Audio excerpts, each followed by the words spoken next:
आप सभी का हमारे चैनल पे स्वागत है दोस्तों। नमस्कार, जय हिंद, सत श्री अकाल। मैंने आपको कल पढ़ाया था पाठ 1 के बारे में, कक्षा 9 के, जिसमें हम पदार्थ के बारे में पढ़े थे, मैटर के बारे में पढ़े थे। आज हम पढ़ेंगे पाठ 2 के बारे में। पाठ 2 है हमारे आसपास के पदार्थ। तो आज हमने कल आपको पदार्थ के बारे में बता दिया था। पदार्थ जो है कई कितने प्रकार का होता है, उसकी अवस्था कैसी होती है, ये सभी हमने कल पढ़ा था। तो हमने बताया था आसपास के पदार्थ। तो हम अपने आसपास के जो भी पदार्थों को देखते हैं, तो पदार्थ किसे कहते हैं? पहली चीज तो जो आसपास देख रहे हो पदार्थ है। और आसपास के पदार्थ हम लोग जो डेली लाइफ में देखते हैं, प्रतिदिन दैनिक क्रियाओं में हम लोग देखते हैं, उस पदार्थों के बारे में हम पढ़ेंगे। कैसे पदार्थ होते हैं, किस प्रकार से उनको बांटा गया है, कैसे उनको अलग करेंगे, इन सब चीजों के बारे में हम पार्ट 2 पढ़ते हैं। हमारे आसपास के पदार्थ कैसे क्या होते हैं, तो हम जानते हैं पदार्थ के बारे में। हमने कल ही बताया था मैटर। तो पदार्थ क्या होता है? जो हमने बताया था जो स्थान घेरते हैं, जो वस्तु स्थान घेरती है और जिसमें भार होता है, उसे हम पदार्थ कहते हैं। जैसे ईंट हो गया, एग्जांपल, ईंट हो गया, कुर्सी हो गई, मेज हो गया इत्यादि, ये सभी क्या होते हैं? पदार्थ होते हैं। तो हम आसपास के जो पदार्थ हैं उनको हम जब देखते हैं तो कई प्रकार से हमको दिखते हैं। देखो, हमने कल अवस्था के आधार पर ठोस, द्रव और गैस में बांटा था। आज हम उनकी संरचना जो हमको दिखती है उस आधार पर बांटेंगे। तो एक होता है, कुछ पदार्थ हमको ऐसे दिखते हैं जो शुद्ध अवस्था में होते हैं, और कुछ जो होते हैं मिले जुले होते हैं। तो कुछ हमने 2 भागों में बांटा पदार्थ को। पहला शुद्ध पदार्थ और दूसरा अशुद्ध पदार्थ, जो हमारे आसपास मिल रहे हैं। तो शुद्ध पदार्थ वे होते हैं जो एक ही प्रकार के अणु से या परमाणु से मिलकर बना होता है। एक ही प्रकार के परमाणु से बना होता है, उसको शुद्ध पदार्थ कहते हैं। जैसे लिख के आता है हमारे, हम दुकान पे जाते हैं तो देखते हैं उस पर लिखा होता है शुद्ध घी। तो घी क्या है? शुद्ध रूप है। घी जो है, केवल अगर घी में कुछ नहीं मिलाएंगे तो वो क्या रहेगा? शुद्ध रहेगा। हम जल क्या है? शुद्ध जल होता है। जल हम लोग शुद्ध पीते हैं। तो इसके बाद अशुद्ध चीजें क्या है जो हमारे आसपास दिखती हैं, जिसमें कई प्रकार के तत्व, कई प्रकार के परमाणु, कई प्रकार की चीजें मिली होती हैं आपस में, ठीक है। तो इसमें कई प्रकार के परमाणु या अणु मिले होते हैं। जैसे हम लोग तालाब का जल देखते हैं ना, इसका एग्जांपल, तालाब का जल कितना गंदा होता है वो जल। उसमें बहुत सारी चीजें मिली होती हैं, जो है इसमें कंकड़, पत्थर, उसी में कागज का भी टुकड़ा है, पत्थर का टुकड़ा है, मिट्टी के भी कण है, ये सारी चीजें मिली होती है। तो उसको अशुद्ध पदार्थ कहते हैं। जो तालाब का जल हो गया, या हम लोग क्या किए, बालू ले लिए, उसको जल में मिला दिए, तो बालू कैसा हो गया? अशुद्ध दिखने लगा, वो गंदा हो गया जल, वो गंदा जल भी उसी में आता है। तो हमने शुद्ध पदार्थ को 2 भागों में बांटा है। एक होता है तत्व और दूसरा होता है यौगिक। तत्व क्या होते हैं? तत्व ये पदार्थ होते हैं जो एक ही प्रकार के परमाणुओं से मिलकर बने होते हैं। तत्व एक ही प्रकार के परमाणुओं से मिलकर बना पदार्थ तत्व कहलाता है।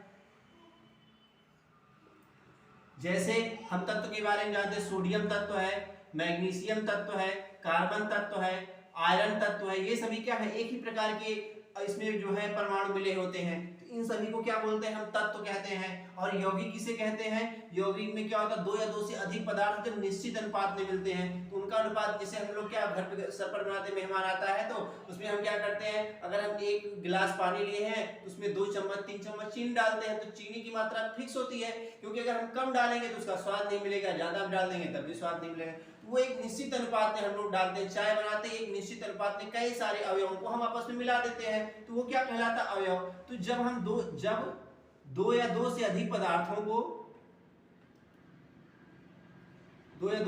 पदार्थों को निश्चित अनुपात में मिलाया जाता है, निश्चित अनुपात में मिलाया जाता है,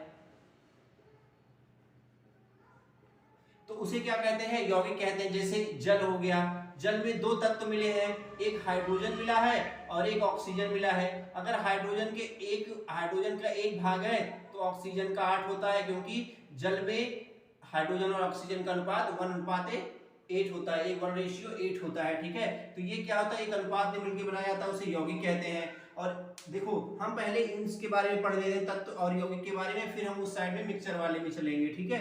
तो तत्व के बारे में आप लोग जानते हैं, तत्व कितने प्रकार के तत्व को मैं बांट रहा हूं। तत्व कितने प्रकार के होते हैं, तत्व 3 प्रकार के होते हैं, ठीक है। पहला तत्व होता है धातु होती है, दूसरा हो गया अधातु हो गई, और तीसरा हो गई उपधातु। धातु को मेटल बोलते हैं इंग्लिश में, अधातु को नॉन मेटल बोलते हैं, और उपधातु को मेटलॉइड बोलते हैं, ठीक है। तो अधातु के बारे में पढ़ेंगे, धातु के बारे में पढ़ेंगे, उपधातु के बारे में पढ़ेंगे। देखो मैं यहाँ पे छोटे से लिख रहा हूं, जगह की कम है।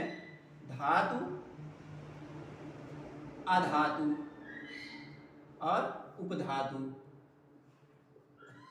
देखिए आप लोग ना हमारे चैनल को शेयर कर दीजिए, सब्सक्राइब करवा दीजिए, जिससे मुझे आगे भी वीडियो बनाने के लिए मोटिवेशन मिलती रहे। मैं इतनी सारी मेहनत करता हूं कि जो है बच्चे क्या अच्छे से पढ़ लिख सकें। जो बच्चे पैसा नहीं दे सकते, अच्छी कोचिंग में जा नहीं सकते, वो ये मैटर को क्या करें, पढ़ के समझ सकें और अच्छा नंबर ला सकें एग्जाम में। तो देखो धातु कैसे हम जानेंगे, कोई पदार्थ धातु है। पहली चीज तो धातु क्या होती है, चमकदार होती है। अगर चमक नहीं है तो हम क्या कहेंगे, वो धातु नहीं है। धातुएं चमकदार होती हैं। अधातु क्या है, अधातुएं चमकदार नहीं होती हैं, अधातुएं चमकदार नहीं होती हैं।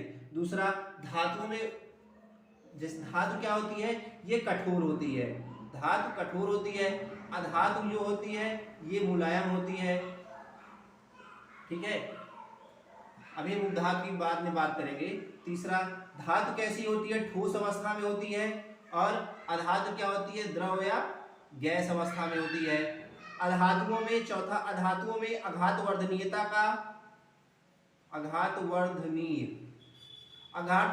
का गुण पाया जाता है, और अधातु में अघातवर्धनीयता का गुण नहीं पाया जाता है। तो देखो एक धातु ऐसी है जिसको हम पारा कहते हैं, पारा Hg। ये पारा ऐसी धातु है जो द्रव अवस्था में होती है, बाकी सभी धातुएं ठोस अवस्था में होती हैं। तो ये, और पांचवा है अघातवर्धनीयता। उसे कहते हैं जैसे कोई धातु हम लोग घर में रखते हैं और उसको हथौड़े से पीटते तो चादर के रूप में फैल जाती है।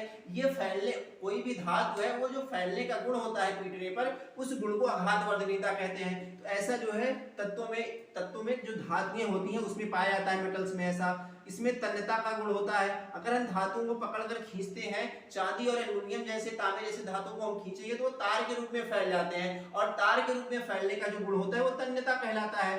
जबकि अधातुओं में तन्यता का गुण नहीं होता, क्योंकि वो द्रव और गैस है, उनको आप खींच नहीं सकते, उनको आप पीट नहीं सकते हैं। जैसे ही अगर हम देखो ये तन्यता हो गया।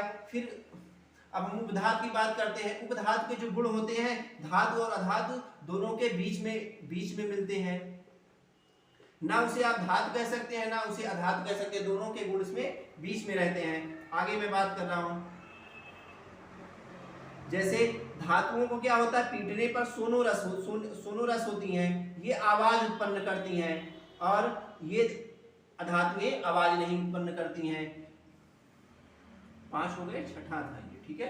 तो धातुएं क्या होती हैं, धातुएं उष्मा की सुचालक होती हैं। अगर इनसे आप विद्युत का प्रवाह कराएंगे तो आसानी से हो जाएगा। और अधातुएं विद्युत की कुचालक होती हैं। और जो उपधातु होती हैं इसे थोड़ी मात्रा में अर्धचालक होती हैं। इनसे थोड़ी मात्रा में हम इलेक्ट्रिसिटी का प्रवाह, विद्युत का प्रवाह करवा सकते हैं उपधातु में। उपधातु भी क्या होती हैं, ये कठोर होती हैं और ये ठोस होती हैं। इनके गुण धातु और अधातु दोनों के बीच में मिलते हैं।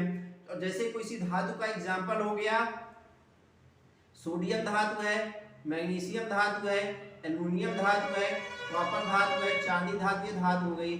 और अधातु में जैसे नाइट्रोजन हो गया, ऑक्सीजन हो गया, क्लोरीन हो गया, सल्फर हो गया, ये सभी क्या है, ये सभी अधातु के एग्जाम्पल है।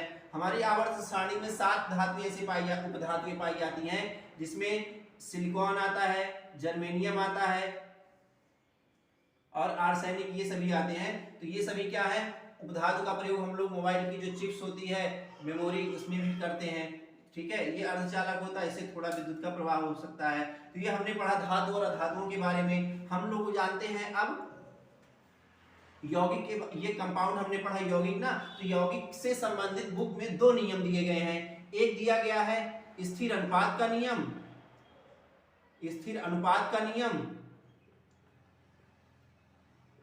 और दूसरा जिसको लॉ ऑफ कांस्टेंट प्रोपोर्शन बोलते हैं, लॉ ऑफ कांस्टेंट प्रोपोर्शन।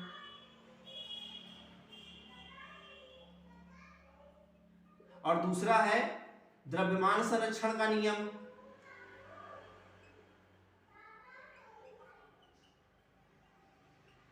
जिसको law of conservation of mass बोलते हैं, law of conservation of mass कहते हैं। तो देखो स्थिर अनुपात का नियम नाम से ही क्लियर है कि स्थिर अनुपात का नियम। तो हम जो यौगिक बनाते हैं, हम यौगिक की बात कर रहे हैं यहाँ पे, तो जो यौगिक बनाते हैं, यौगिक में हम कई अवयव मिलाते हैं, जो अवयव मिलाते हैं उनका अनुपात निश्चित होता है, अगर निश्चित नहीं होगा तो यौगिक नहीं बनेंगे। तो स्थिर अनुपात का नियम यही कहता है किसी यौगिक में उसके अवयवी तत्व एक निश्चित अनुपात में मिले होते हैं, किसी यौगिक में उसके तत्व एक निश्चित अनुपात में मिले होते हैं,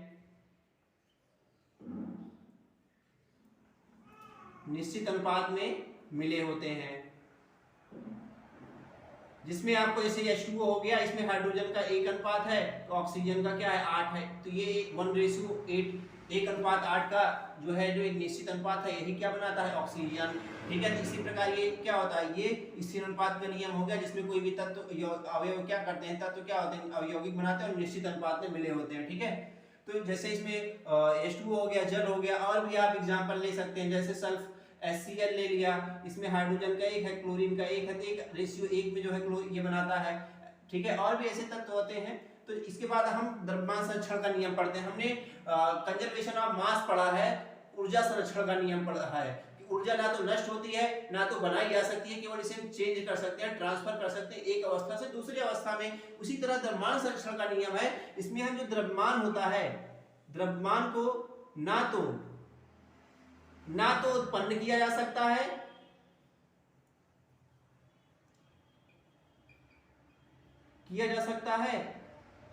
और ना ही नष्ट किया जा सकता है।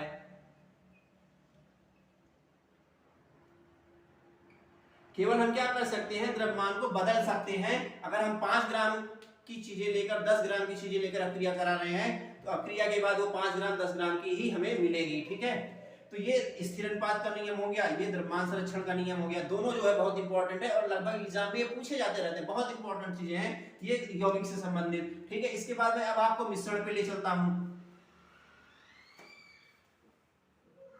हाँ, तो हमने बताया था मिश्रण।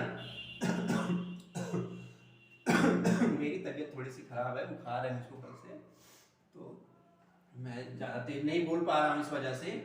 तो इस मिश्रण किसे कहते हैं, देखो मिश्रण क्या होता है, देखो मैंने बताया था यौगिक में 2 या 2 से अधिक तत्व क्या होते हैं, निश्चित अनुपात में मिले होते हैं, और वही अनुपात जब अनिश्चित हो जाता है, निश्चित नहीं रहेगा, तो उसे मिश्रण कहते हैं। मिश्रण क्या है, 2 या 2 से अधिक पदार्थों को किसी भी अनुपात में मिलाने से मिश्रण बनता है, या उसे मिश्रण कहते हैं, जो बनता है मिश्रण बनता है। इसको इंग्लिश में बोलते हैं मिक्सचर। तो ये 2 प्रकार का होता है, एक समांगी मिश्रण हो गया, तो मिश्रण में जैसे देखिए 2 प्रकार का होता है, पहला समांगी मिश्रण हो गया और दूसरा आप लोग जानते हैं विषमांगी मिश्रण होता है, विषमांगी मिश्रण। ठीक है, तो समांगी मिश्रण को होमोजीनियस कहते हैं, होमोजीनियस मिक्सचर, और विषमांगी को हेटेरोजीनियस मिक्सचर। ठीक है, तो होमोजेनियस मिक्सचर में हमने बताया जब ये मिक्सचर है 2 या 2 से अधिक तत्वों को जब हम मिलाते हैं तो वो क्या होते हैं, उनके अवयवों को अगर आप देख सकते हैं, तो वो क्या हो गए, विषमांगी हो गए, और नहीं देख सकते तो वो समांगी हो गए। 2 या 2 से अधिक तत्व को मिलाने पर जब उनको मिला देते हैं, उनके अवयव को नग्न आंख से देखा जा सकता है, नग्न आंख से देखा जा सकता है। अगर उनके दो या दो से अधिक तत्वों को मिलाने पर उनके अवयव को नग्न आंख से देखा जा सकता है, उसे समांगी मिश्रण कहते हैं। और यहीं पे अगर हम लिख दें नहीं देखा जा सकता है उनके अवयव, नहीं उनके अवयव को नग्न आंख से नहीं देखा जा सकता, सॉरी नहीं देखा जा सकता, ठीक है। और नग्न आंख से इसमें क्या होता है, विषमांगी में देखा जा सकता है,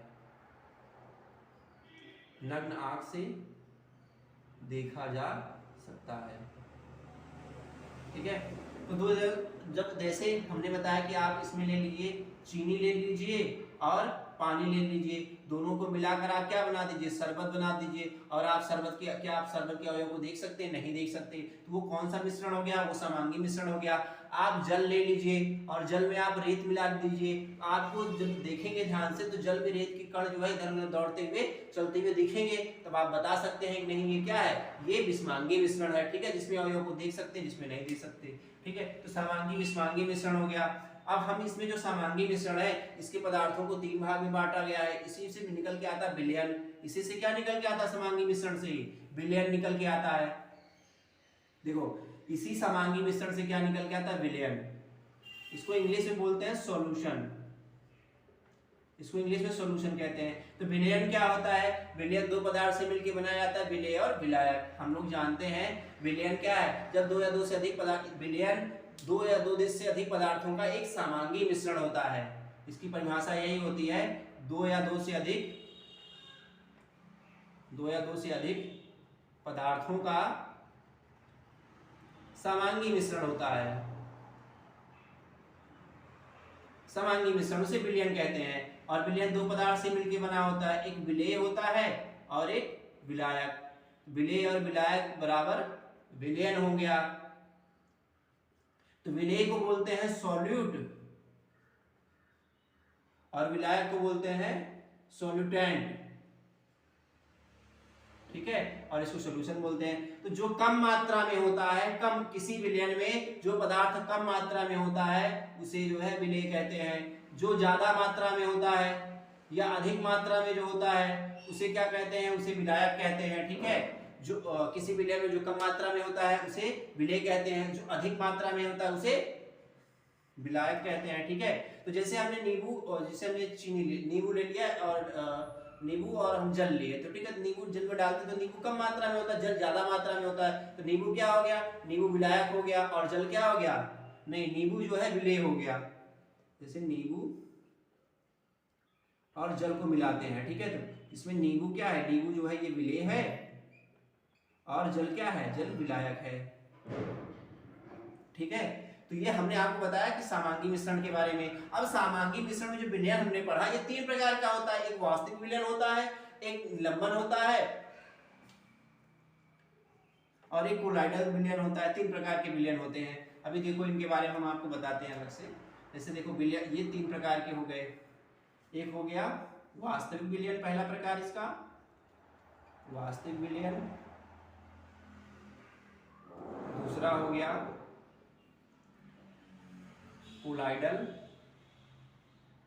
कोलाइडल विलयन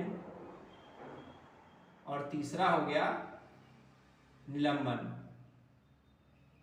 ठीक है। तो वास्तविक विलयन को बोलते हैं ट्रू सॉल्यूशन इंग्लिश में, और कोलाइडल को कोलाइडल विलयन कोलाइडल सॉल्यूशन बोलते हैं, और निलंबन को सस्पेंशन बोलते हैं, ठीक है। तो ये तीनों प्रकार आप स्क्रीनशॉट ले लीजिए। चैप्टर का जो सबसे मेन टॉपिक है यही है। अभी इसके बाद हम पढ़ेंगे मिश्रण को कैसे अलग किया जाता है, एक टॉपिक और है।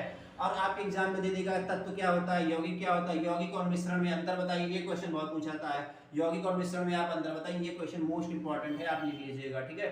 और इसके बाद इसमें पूछता रहता है समांगी मिश्रण और निष्मांगी मिश्रण के बारे में, ये सब आते रहते, तो आप स्क्रीनशॉट लीजिए। इसके बाद मैं आगे चलता हूँ, इन तीनों चीजों के बारे में आपको बताता हूँ, ठीक।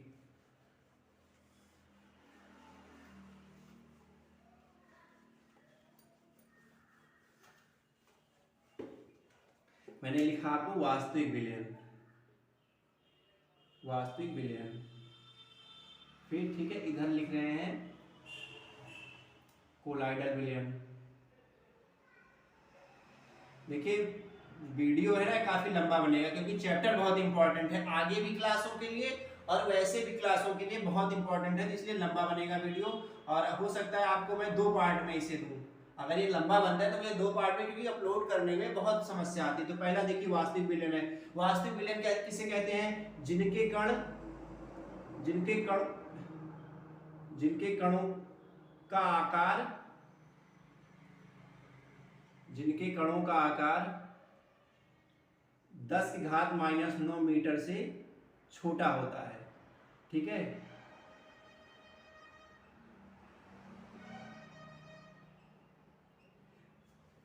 वास्तविक विलयन के कण क्या होते हैं? 10⁻⁹ मीटर से छोटे होते हैं। कोलाइडल विलयन के जो कण होते हैं ये कण 10⁻⁹ से 10⁻�6 मीटर के बीच में मिलते हैं। 10⁻⁹ मीटर से 10⁻�6 मीटर के बीच मिलते हैं। जो निलंबन होते हैं इसके कण 10⁻�6 मीटर से बड़े होते हैं, इनसे बड़े होते हैं, 10 घात इनसे जो है बड़े होते हैं। तो देखो जो ये वास्तविक विलयन है ये क्या है? एक प्रकार का समांगी मिश्रण है। ये एक प्रकार का समांगी मिश्रण है। निलंबन क्या है? एक प्रकार का ये विषमांगी मिश्रण है। और जो कोलाइडल विलयन है इसको आप दोनों कह सकते हैं। कोई कोई कोलाइडल विलयन क्या होते हैं? समांगी भी होते हैं और कोई कोई विषमांगी भी होते हैं। ठीक है, इसके बाद हम तीसरा इसमें जो है, जैसे हम क्या होता है वास्तविक विलयन के कण बहुत छोटे होते हैं, अत्यंत छोटे, इनको हम देख नहीं सकते। तो वास्तविक विलयन के कण क्या होते हैं? नग्न आंख से नहीं देखा जा सकता इन्हें, नग्न आंख से नहीं देखा जा सकता है। और कोलाइडल विलयन के भी कणों को नहीं देखा जा सकता है नग्न आंख से, लेकिन इनको देखने के लिए हम क्या कर सकते हैं? सूक्ष्मदर्शिका का प्रयोग करते हैं। सूक्ष्मदर्शी द्वारा देख सकते हैं इनके कणों को। और जो निलंबन होता है इसको हम नग्न आंखों से आसानी से देख सकते हैं, नग्न आंख से देखा जा सकता है। ठीक है, इसके बाद इसमें चौथा पॉइंट है, देखिए जैसे हमने बताया ये क्या है? वास्तविक विलयन ऐसे अत्यंत छोटे हैं। इसमें हम आपने पढ़ा है टिंडल प्रभाव। टिंडल प्रभाव क्या होता है? कोई हमने एक बर्तन में द्रव लिया है, इस बर्तन में अगर हम क्या करें, टार्च इधर ले ले, प्रकाशिका, यहाँ से रोशनी इस पे मारे तो इसके कण क्या होते हैं? इस पार से प्रकाश होता है, इस पार से उस पार चला जाता है विलयन में और इसके कण हमें दिखने लगते हैं। तब इसको क्या कहते हैं? टिंडल प्रभाव कहते हैं। उसके कणों को जो दिखते हैं एक जिगजैग मोशन करते हुए, अनियमित गति करते हुए घूमते रहते हैं। टिंडल प्रभाव में जैसे हमारे घरों में क्या होता है, एक सुराख हो जाता है, उस सुराख से सूर्य का प्रकाश आता है तो हमको उस प्रकाश में क्या कण उड़ते हुए दिखते हैं, तो वो क्या है? टिंडल प्रभाव का एग्जांपल है। ठीक है, तो टिंडल प्रभाव ये नहीं दिखाता है क्योंकि इसके कण अत्यंत छोटे हैं, आर पार हो जाते हैं। ठीक है, ये टिंडल प्रभाव दिखाता भी है। इसके कुछ विलयन क्या होते हैं कोलाइडल के दिखाते भी हैं और नहीं भी दिखाते हैं। ठीक है, दोनों है। इसी प्रकार निलंबन में क्या होता है? निलंबन के कणों को हम देख सकते हैं, इनके कणों का आकार बड़ा होता है इसलिए टिंडल प्रभाव दिखाता है। ठीक है, ये बड़े आकार के कण होते हैं, टिंडल प्रभाव ये प्रदर्शित करते हैं। ठीक है, इसके बाद देखिए इसका उदाहरण क्या हो गया? जैसे हमने बनाया चीनी और जल, ये जो है वास्तविक विलयन का एग्जाम्पल हो गया। इसमें आपको दिखाई नहीं पड़ेंगे। कोलाइडल में हमारा रक्त है या दूध, ये इसके एग्जाम्पल उदाहरण होते हैं कोलाइडल विलयन के। और निलंबन के कणों का आकार होता है, इसे हमने देख सकते हैं। तो जल में हम क्या मिला लिए? रेत मिला लिए। तो ये एग्जाम्पल निलंबन का हो गया। तो देखिए ये हमने समांगी मिश्रण आपको पढ़ाते हैं विलयन में, ये 3 चीजें, ये भी बहुत इंपॉर्टेंट पूछा जाता है।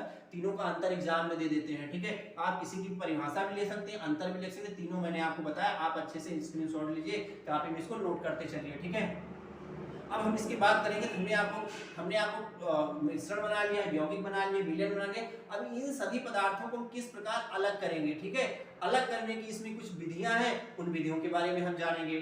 ठीक है, उसके पहले हम इसमें किस प्रकार जो चेंज होती है, एक भौतिक परिवर्तन होता है, फिजिकल चेंज होता है और एक केमिकल चेंज होता है। हम फिजिकल और केमिकल चेंज के बारे में पढ़ेंगे कि फिजिकल और केमिकल चेंज क्या होते हैं। जब इनको हम परिवर्तित करते हैं, इनका हम अलग अलग करते हैं, तो 2 प्रकार के चेंजिंग परिवर्तन होते हैं। 2 प्रकार के परिवर्तन होते हैं, जिसको आप चेंजिंग कह सकते हैं। तो पहला परिवर्तन क्या होता है? इसे भौतिक परिवर्तन कहते हैं, भौतिक परिवर्तन। और इस दूसरा इसका प्रकार है जिसको हम रासायनिक परिवर्तन कहते हैं। इसको फिजिकल चेंज बोला जाता है, इसको केमिकल चेंज बोला जाता है इंग्लिश में। ठीक है, तो हम इसके बारे में अंतर भी पढ़ लेते हैं, अंतर भी आता है, उदाहरण भी पढ़ लेते हैं, उनकी परिभाषा भी। ठीक है, तो देखिए जो भौतिक परिवर्तन होता है, भौतिक परिवर्तन में पदार्थ का कोई नया वह परिवर्तन जिसमें पदार्थ जब परिवर्तित होता है तो कोई नया पदार्थ नहीं बनता है, उसे भौतिक परिवर्तन कहते हैं। तो भौतिक परिवर्तन में क्या होता है, कोई नया पदार्थ नहीं बनता है। अभी बताएंगे कैसे नहीं बनता है, जब आप एग्जाम्पल देखेंगे तो आपको समझ में आ जाएगा। और रासायनिक परिवर्तन में क्या होता है, कोई नया पदार्थ बनता है।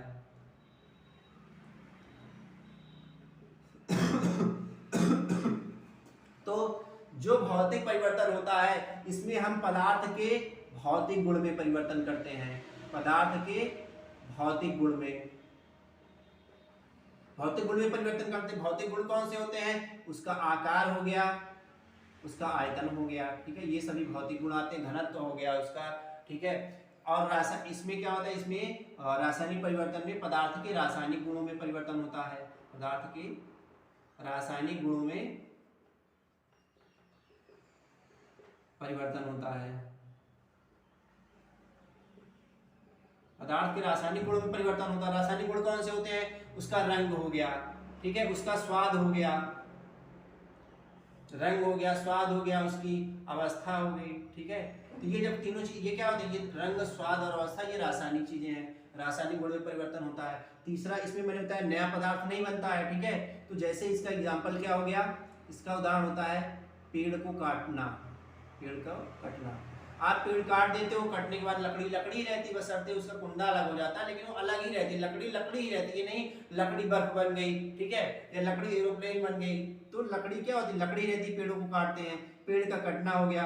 मोमबत्ती का पिघलना हो गया, क्योंकि मोमबत्ती का पिघलना, क्योंकि मोमबत्ती पिघलती है तो मोम ही रहती है। ठीक है, तो ये सब क्या, ये जो है भौतिक परिवर्तन में आता है, कोई नया पदार्थ नहीं बन रहा है यहाँ पे। ठीक है, और जिसमें नया पदार्थ बनता है जानते हो रासायनिक होता है। तो रासायनिक परिवर्तन में जैसे क्या होता है, जैसे वो हम लेते हैं कागज लेते हैं, ठीक है, और कागज को क्या करते हैं, जला देते हैं। तो कागज जब जल जाता है तो वो राख बनता है, और राख क्या है, नया है, कागज दूसरा पदार्थ और राख दूसरा। तो पदार्थ में परिवर्तन है, कागज का जलना हो गया, ये रासायनिक परिवर्तन है। ठीक है, मोमबत्ती का जलना, अब देखो मोमबत्ती का अगर यहाँ पे पिघलना लिखा रहेगा तो भौतिक होता है, और मोमबत्ती का जलना, क्योंकि मोमबत्ती जल रही है तो ये प्रकाश दे रही है और उष्मा दे रही है, तो वो जो है जलना जो शब्द है ये रासायनिक परिवर्तन में आता है। कोई हम अभिक्रिया कराते हैं वो सभी रासायनिक परिवर्तन है। तो ये भौतिक और रासायनिक परिवर्तन की बात देखो, ये उत्क्रमणीय होती है, और आप एक और पॉइंट लिख सकते हैं, ये उत्क्रमणीय होती है, इसको दोबारा आप पा सकते हैं। ठीक है, और ये क्या होती है, अनुत्क्रमणीय होती है,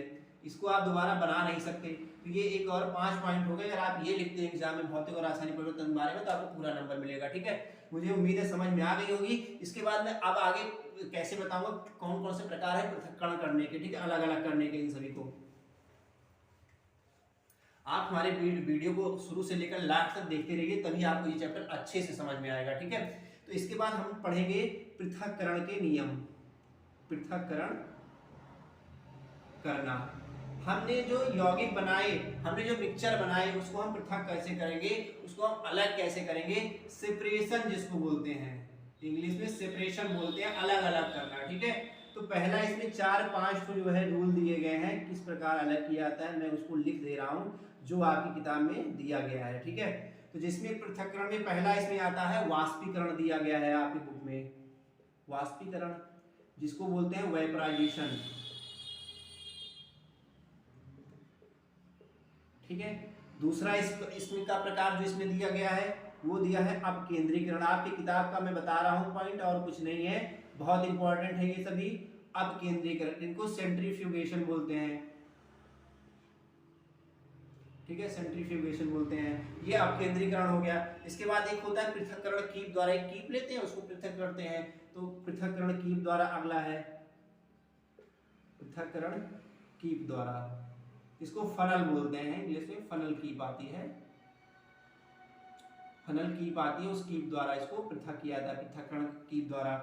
इसके बाद इसमें है ऊर्ध्वपातन है अगला, ऊर्ध्वपातन बहुत पूछा जाता है, सॉरी पालन लिख दिया, ऊर्ध्वपातन, इंग्लिश से बोलते हैं इसको सब्लिमेशन, सब्लिमेशन, ठीक है। इसके बाद इसमें एक और विधि दी गई क्रोमैटोग्राफी, क्रोमैटोग्राफी। मैं सभी को आपको एक नहीं बता दे रहा हूँ, और डिटेल्स में चाहिए होगा तो आप कमेंट करिएगा, आज मुझसे बात कर सकते हैं, मैं आपको डिटेल्स में वीडियो प्रोवाइड कर दूंगा।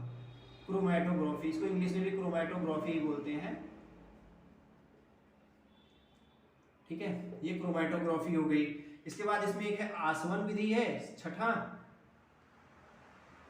आसवन विधि, जिसको डिस्टिलेशन बोलते हैं। इसमें जल बड़े शुद्ध किया जाता है ना, हम शादी विवाह में क्या होता है शुद्ध जल पीते, तो ये आसवन विधि द्वारा।